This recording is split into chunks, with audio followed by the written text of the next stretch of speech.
போட்டுக்க.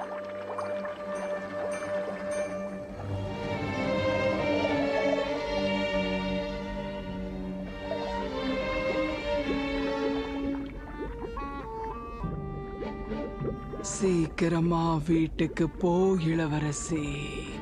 உன் அப்பாவோட கொண்டாட்டத்துல நீ பங்கேற்காம தவறிட போற.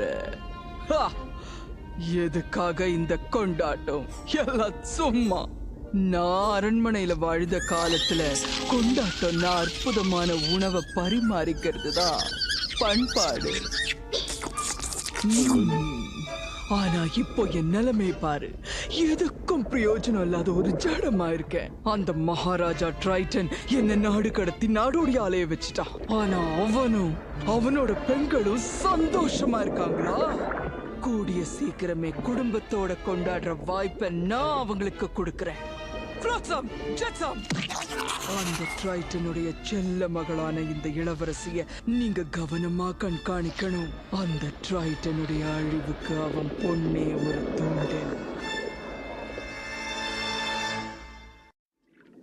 எத்தனை தடவை சொன்னாலும் கொஞ்சம் கூட பொறுப்பே இல்லாம நடந்துக்கிறிய ஏரியல். அப்பா என்ன மன்னிச்சிடுங்க, நான் வேணும்னு செய்யல. பொறுப்பில்லாம நீ செயல்பட்டதோட விளைவு கொஞ்சம் கூட பொறுப்பு இல்லாம நடந்துகிட்ட. ராஜ்யத்தோட கோலாகலமான கொண்டாட்டம் உன்னோட பொறுப்பில்லாத தனத்தினால ஆரம்பிக்கிறதுக்கு முன்னாடியே முடிஞ்சு போச்சு.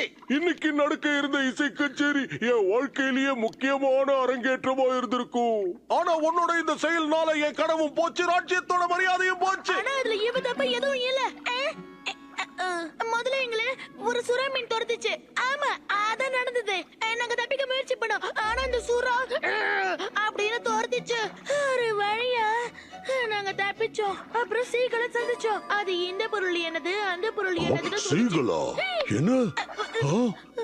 மறுபடியும் நீ கடலோட மேல்தளத்துக்கு போயிருக்க, அப்படித்தானே? ஆனா எனக்கு தான் எதுவும் ஆகலையே.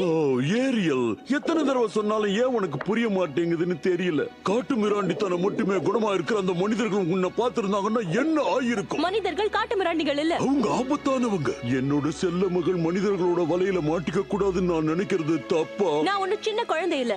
எது சரி எது உங்க தப்பு அப்பா எனக்கு முன்னாடி பேசிக்கிட்டு இருக்கிறேங்கிறத மறந்துடாத. என் கட்டுப்பாட்டுக்குள்ள இருக்கிற கடல்ல நீ இருக்கிற வரைக்கும் எனக்கு கட்டுப்பட்டு தான் நீ நடக்கணும். ஆனா நான் சொல்றத கேளுங்க. நீ எதுவும் சொல்ல தேவையில்லை. இறுதியா நான் எச்சரிக்கிறேன். நீ மறுபடியும் கடலோட மேல் மட்டத்துக்கு போன நீ கேள்விப்பட்ட தண்டனை பயங்கரமா இருக்கும்.